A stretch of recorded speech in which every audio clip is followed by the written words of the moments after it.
Saturn. And then you just got to understand the many different representations of Satan. And same thing with Osiris. I showed you guys how Osiris also also represents the bull. And this is what we have with Moloch. You have the bull, then you have the bull calf, and we see this in so many different ancient civilizations.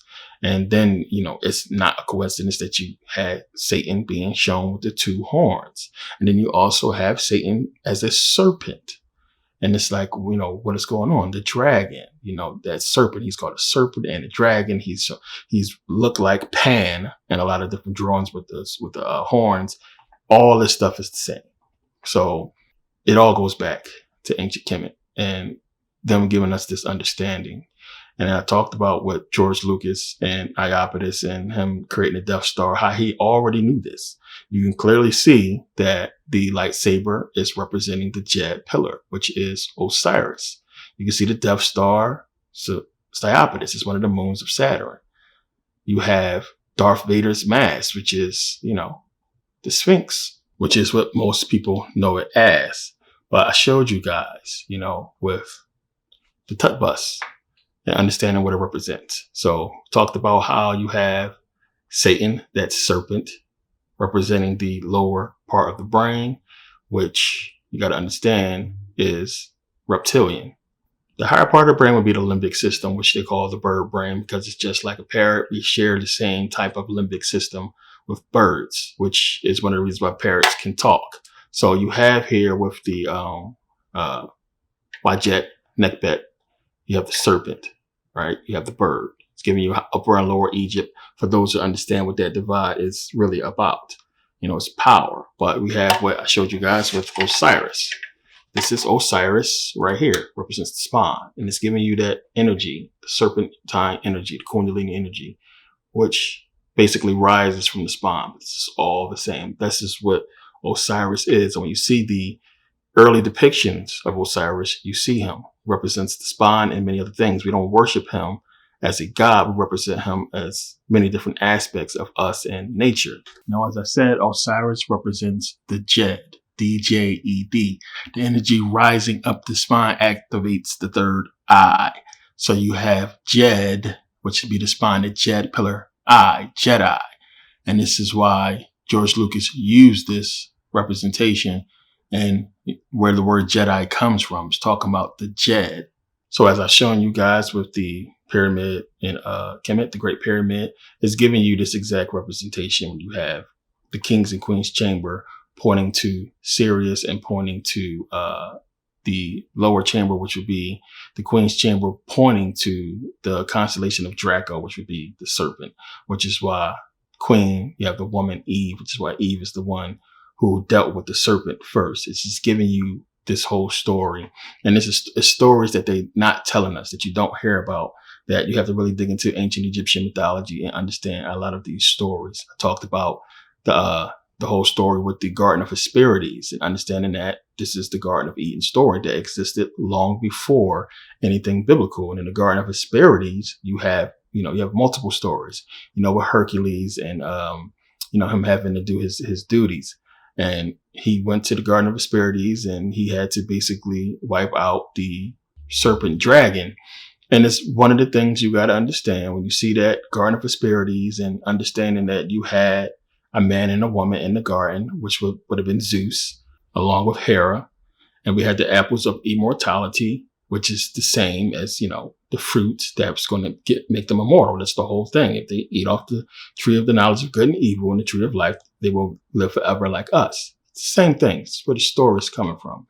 So that's an ancient story that goes back. It's many depictions in ancient Kemet where you can see this tree and this tree of knowledge. We know where it came from.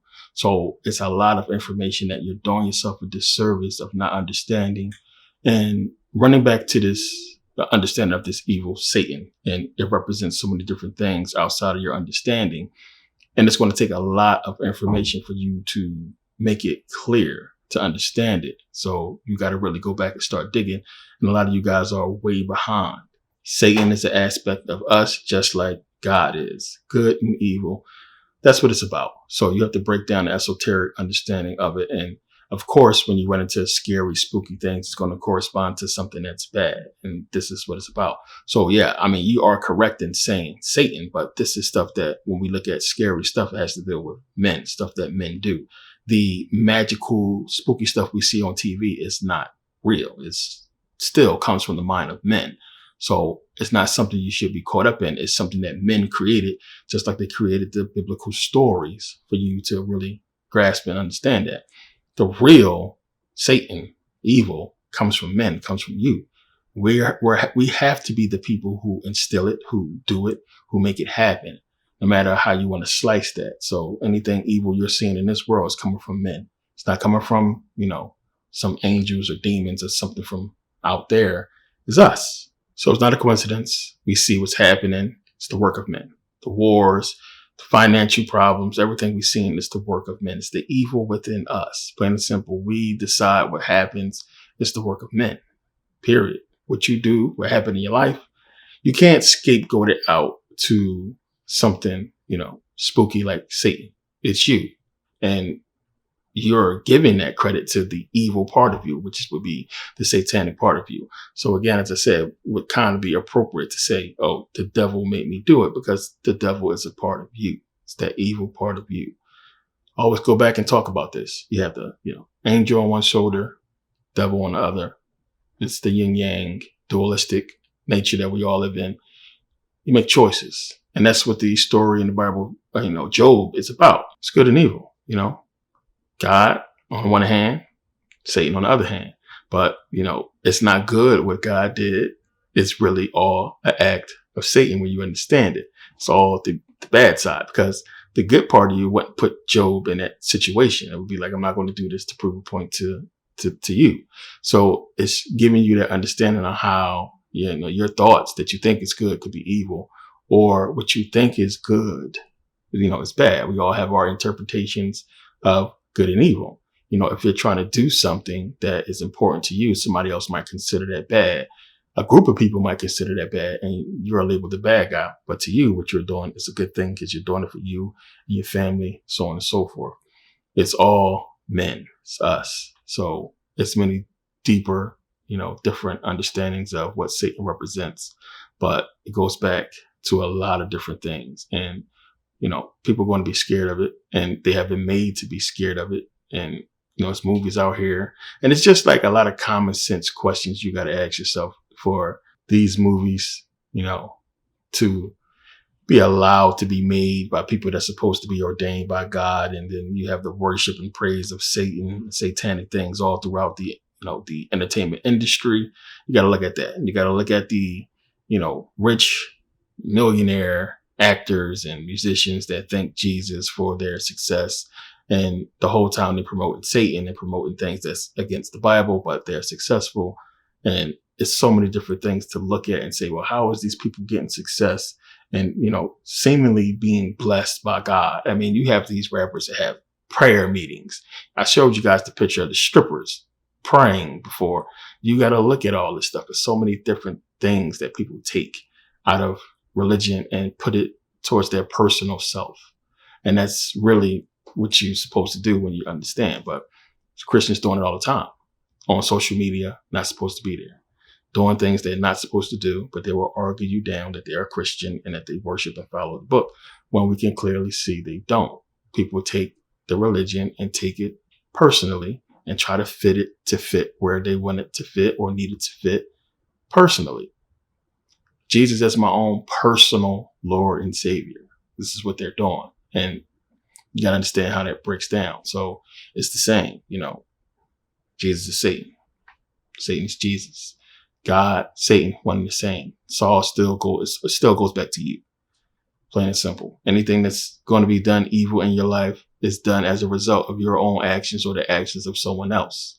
For whatever reason, you put yourself in a certain position at any place, any point in time, and something bad happened, but it still was your actions or the actions of someone else. And it's crazy how, Christians take all of the, the esoteric information about the Bible and Saturn and everything else and just dismiss it. And we don't have this same stuff as it relates to the biblical stories. It's just stories. But you got to think about the the wording of things. You have chronos, crown, chrome, chronology, chronos, god of time, god of Saturn. And you have Jesus with the crown of thorns, which we see is the sun rays, understanding what that means, but it's the crown. He was, crucified on Golgotha, which is the place of the skull. And all this corresponding to you still it goes back to here. And, you go to church or you go to temples, you go worship in the temple inside. Jesus says you have to go in. I am a part of you. You are a God, so on and so forth. This is not a coincidence. It's giving you the same esoteric understanding. You just got to be able to connect the dots. And it's people who just really want to believe in this so bad because they put their hope in it and they put their hope in all of it. But then they don't follow the book. And it's like, okay, well, you really don't want this to be true, because if it is, you're going to hell because you don't live by the book. So, it's a big esoteric part of us and religion that we got to connect the dots and understand, but not many people are going to be able to do it because of this division. But if you don't go look at what this stuff goes back to, you're going to forever be lost. You're going to be living in fear because it really takes you to, you got to take the time and go back and look and see what this stuff is really talking about, and don't be scared, and see how it goes back to ancient things. And it's one of the reasons why you have people thinking that Kemet is bad, it's evil, because we talk about it. I have people who all they do, I'm in a lot of groups, they post information against, ancient Egypt as if, it's what we worship, and, everything, it's about, the Ankh and, Osiris and Isis and all that. It's so much deeper than that. And as I said, we're not trading biblical prophets and gods for Egyptian ones. It's us doing the research and understanding where this stuff came from, and that even they didn't worship it in the sense that we call worship.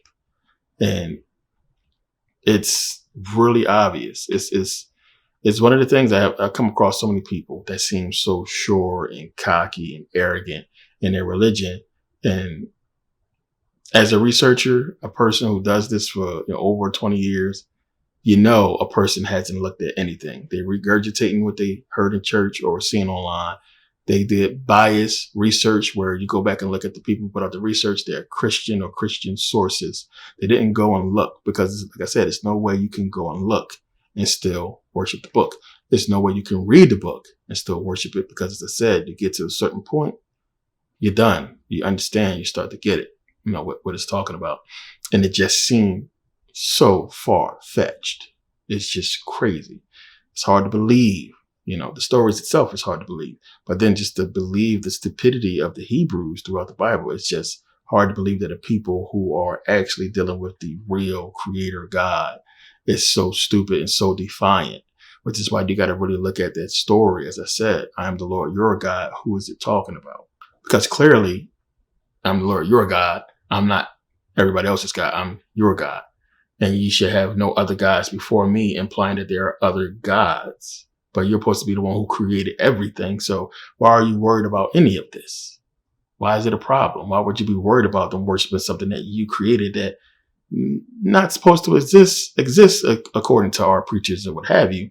So if there's other gods out there, who are these other gods, and why do you fear them? Why do you have a problem with them?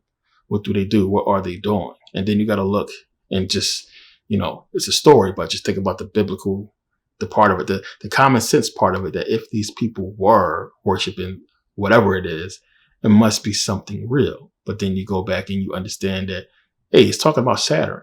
It's talking about something that's real, that existed. And then you got to look at it and say, hey, you guys, I don't want you to worship. This is what the God is saying to his people. And I broke down who his people is. I don't want you guys worshiping this stuff. Get away from it. No, I'm the Lord, your God. This is a different thing. And it's you understanding that now they're trying to get the people that's in the ancient world away from the worship of, what they call paganism, because everybody who wasn't doing the Christian thing was called a pagan, and away from the old worship, which is the real, not even really worship, just knowledge, real knowledge, and into the worship of men, because this is what's happening. you're worshiping men. You're worshiping prophets that never existed. You're worshiping Jesus that never existed. You're worshiping all this stuff that is no proof for, whereas in the ancient world, they have proof. This is real, natural, things. This is nature. And do away with that. Hellenization, religion, Christianity, Judaism, Islam, what have you. And it's men, Muhammad, worshiping the prophets, Sarah, Khadijah, all that stuff. And everything is put into man, and it's esoterically giving you nature, but it's hiding it. And it's hiding aspects about yourself that you need to know. But going to get into this more deeply in upcoming videos. I want to thank you guys for taking the time to watch, and everybody who supported, make sure you take advantage of that sale. It's going to be done by tomorrow. Thanks for watching.